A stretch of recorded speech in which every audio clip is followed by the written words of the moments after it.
Welcome, folks, to Chassidus here before davening around the world. We begin today a new mimer, a new discourse. This discourse was said in 1961, and the Rebbe said it in his room privately. Usually, a Hasidic discourse is said at a Fabringen. Usually at a Fabringen, Hasidic gathering,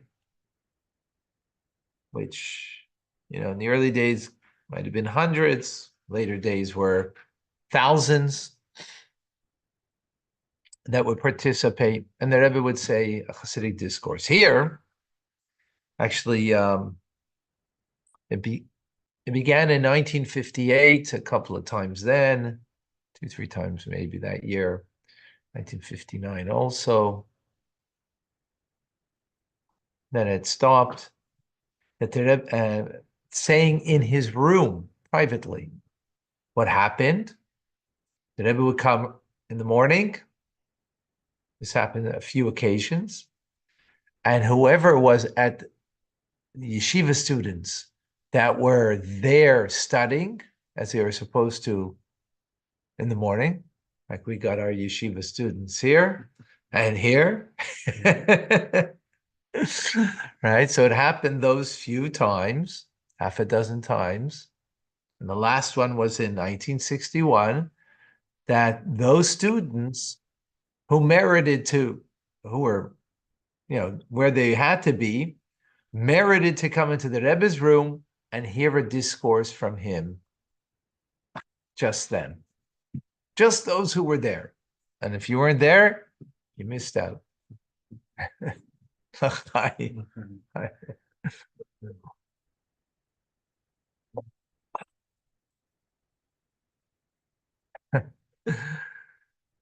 So, and this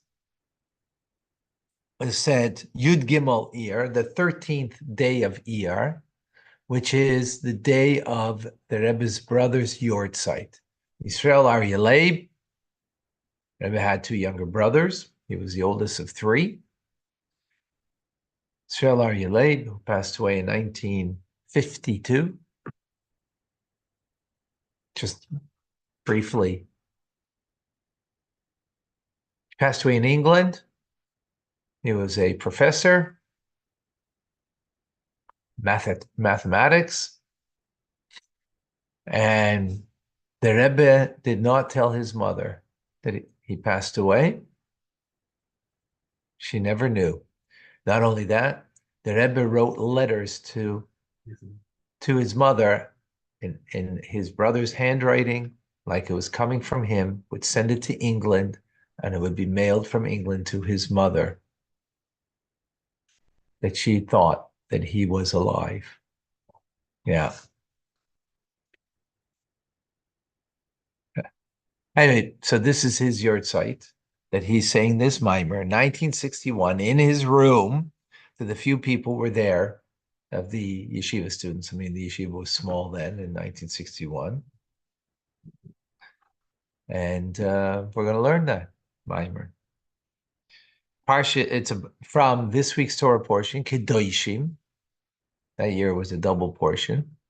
This year's a leap year, so they're separated. And the mimer, the discourse is going to speak about the divine service of the righteous and the divine service of the Baal Tshuva, the one who is doing tshuva penitence. The uniqueness of each one, the virtue of each one, and then the combining of them together. That the tzaddik is like a Baal Tshuva, and the Baal Tshuva is like a tzaddik, like a righteous person. Okay, that's the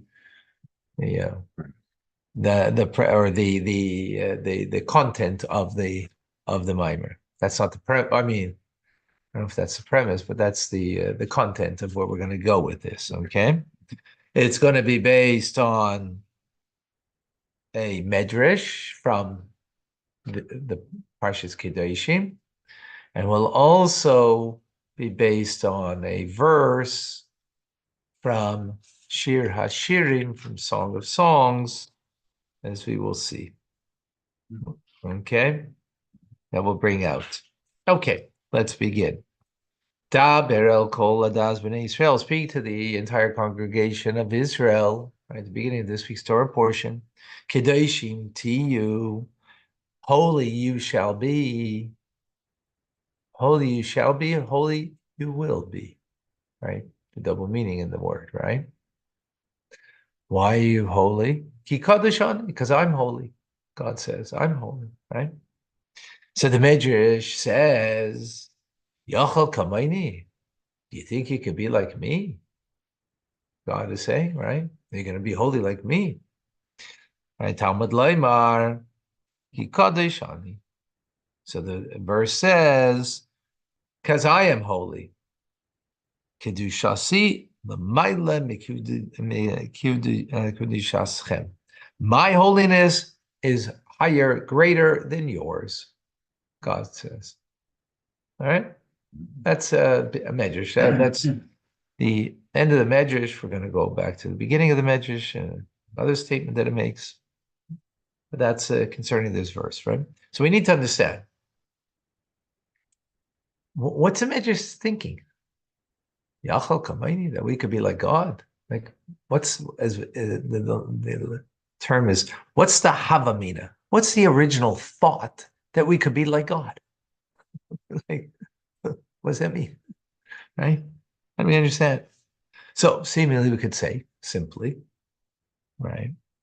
Simply we could say the reason for the Havamina, the initial thought, right? In other words, the fact that the Midrash is forewarning us, don't think you could be like me. Well, that means we could think like we'd be like God, right? Mm-hmm. So why would we even think that, right? That's the question. So the reason why we could think that way, what's the understanding? In other words, that there's something comparable between our holiness and God's holiness, right? Is because the verse says, Kedeshim to you, that you shall be holy. Shall be, you will be. And what's the reason why we're going to be holy? Because Hashem is holy, exactly. Because the verse says, Ki kadashani. Because I'm holy, right? In other words, the fact that Kadosh Ani, that God is holy, is the reason, is the rationale for why I could be holy, right? What does that indicate? That the command that we should be Kadeshim to you, that we should be holy, the holiness of the Jew has to be therefore similar to the holiness of God, because that's the cause for it, right?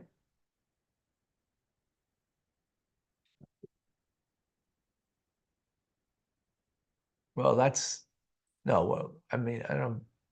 Yeah, that's the bar, but right. What we're explaining over here. I mean, what's the Rebbe's difficulty in the Midrash is like, what's your thought that we could be like God? Well, because the verse says that our holiness is caused by God. Our holiness is resultant because of God. So that means it's something comparable, right? And how do we understand that? Okay, that's what the verse is saying. What's the understanding behind that concept, right? Right. What's the understanding? So the understanding behind that is simple. God and the Jewish people are one, right? Since we are one, so that means we can be holy, something comparable to God, right? And therefore, that's right. So then what's the question now? Chaim, what's the question? That's an answer. It's not a question.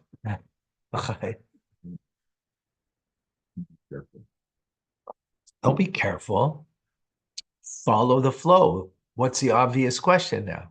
Oh, then if that's the case, then we are comparable. So then why is the Midrash say Kamaini that we could think we'd be like God? Right? Yeah. So now why does the Midrash conclude that God's holiness is greater than ours? Right? Mm-hmm. How is that fitting the language of the verse? We are holy. God tells us be holy because he's holy. Well, that means we're comparable. Yeah, that's what it means. We're comparable. Okay, we're not like God, but like the Midrash is saying. So what is the Midrash saying? You think you could be like me? Well, yeah, we're one with you. So what's the answer then? What's the Midrash saying then? Right? Midrash doesn't seem to add up accordingly. Doesn't need to be asked your question. Oh, we are comparable. We're one with God. But we don't need to ask that question, do we? No, so if we're one with God, so therefore what's the Midrash asking? You think they could be like God? Yeah, we're one with God. So that, and because we're one with God, that's why because he's holy, that's the reason why we could be holy. So there is something comparable here. Okay, we're not God. Okay, that's obvious, right? But there is something comparable here, right? So what's the Midrash saying? So here comes, this is all the Alter Rebbe in Likutei Torah. He comes and explains as follows, this difficulty. The Rebbe here kind of explained it only, but this is all based on Likutei Torah. There's two things here. There is Kedushas Chem and Kedushas Si. Chem and Si. Yeah, what's the difference between those words? Good question. If I knew the words. Well, both are words of Kadosh, holy. Kedushas Chem is your holiness, meaning the Jews' holiness. Right? Chem, like lachem, to you, right? Your holiness means the Jews' holiness. Kedusha Si is my holiness, God's holiness. Right? So that's the key over here, right? That we're gonna see. Right. In other words, there's gonna be something. Okay. So Alter Rebbe explains like this. Your holiness is a holiness that is coming from your efforts, from your avodah, your divine service, right? Through your mitzvahs. And it's something that you could reach through your mitzvahs.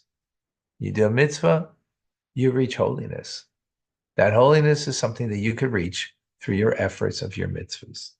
But then there's Kedusha Si, right? There is God's holiness, my holiness is translated, right? God's holiness, which is beyond your holiness, a holiness that is something that your efforts can't reach, right? In other words, your mitzvahs don't get there. How do you get there then? Hashem give us. Tshuva. Tshuva is how you get there, right? Tshuva is how you get there. Repentance. The motivation. Right? Then we can reach to God's holiness, meaning something beyond. In other words, what we get through tshuva is something way and above and beyond what we put in. We get God's holiness, as opposed to when we do a mitzvah.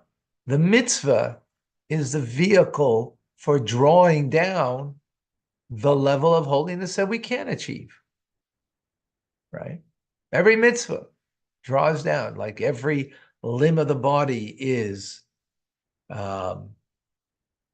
moved by the will of the individual. I move my arm, based on my will, right? Every limb represents every mitzvah represents the limb of God, as it were. It's an expression of God's will. He wills it. It's expressed. That will is expressed in the limb of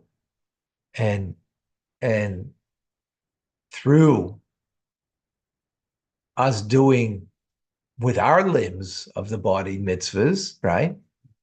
We draw down, as it were, the limb of God, meaning we're drawing down a unique holiness, vitality. Every limb has vitality, right?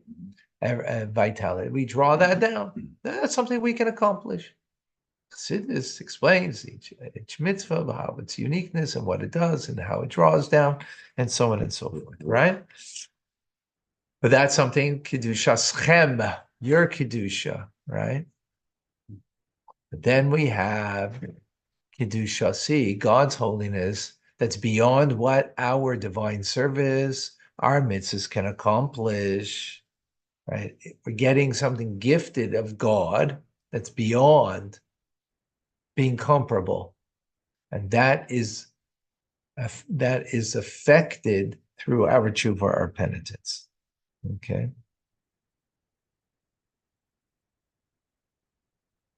So what's the question here on this? Okay. The Alter Rebbe made a distinction, right, between the two. But yet, isn't tshuva our service? I mean, okay, it's not a mitzvah that we're doing, but it's still the human's engagement, right? It's still the arousal from within. Tshuva is something, in the end, you got to do, right? So it's something you've got to awaken in ourselves, just like we have to awaken ourselves. We have to awaken in ourselves to be awake right now, to learn. We have to awaken ourselves in the morning, so we're here to learn. That you did. You're here, right? You did that. You're paying attention. That's your doing. Well, your tshuva is also your doing. So why is that called Kedusha Si? Why is that called God's holiness? How do we understand that?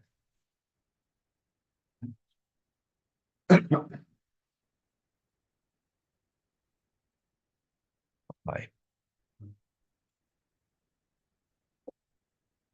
You're comparing your holiness to God's holiness? Relatively speaking? That's what we're speaking about. There's two different levels, right? There's a level that we can reach, we said, and a level that's beyond our reach. But in the end, it's us doing the work. So why is it beyond our reach?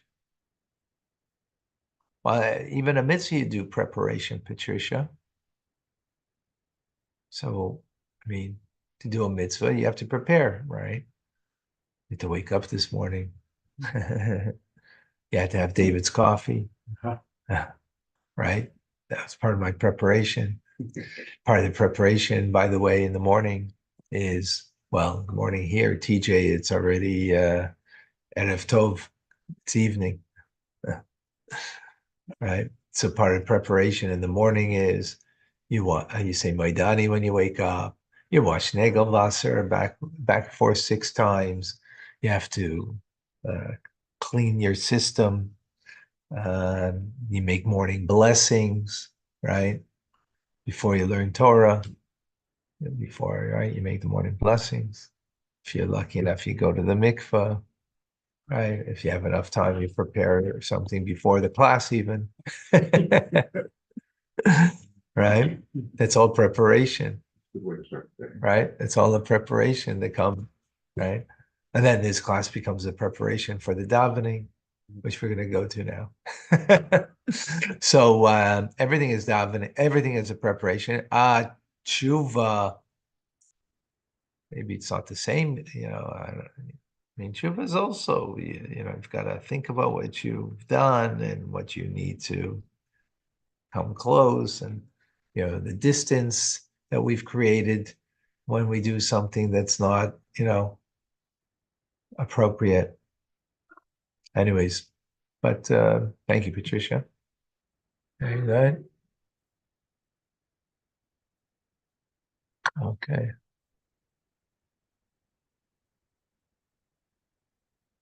Okay. All right. We'll see you shortly. Thank you. Good Chodesh, everybody.